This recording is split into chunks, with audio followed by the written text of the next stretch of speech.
Audio Jungle. Audio Jungle.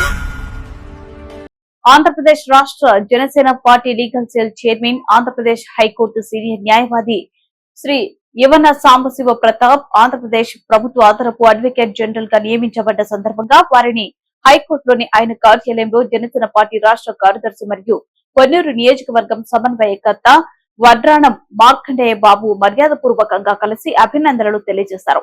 ఈ సందర్భంగా సాంబశివ ప్రసాద్ ని రేపల్లె నియోజకవర్గం జనసేన పార్టీ సమన్వయకర్త మరియు గుంటూరు జిల్లా కార్యదర్శి మత్తి భాస్కర్ రావు, జనసేన పార్టీ గుంటూరు జిల్లా ప్రధాన కార్యదర్శి ఉప్పు వెంకటరత్తయ్య, జనసేన పార్టీ గుంటూరు పట్టణ ఉపాధ్యక్షులు చింత రేణుకారాజు, చేబ్రోలు మండలం జనసేన పార్టీ ప్రధాన కార్యదర్శి నారిశెట్టి కృష్ణ తదితరులు అభినందనలు తెలియజేశారు.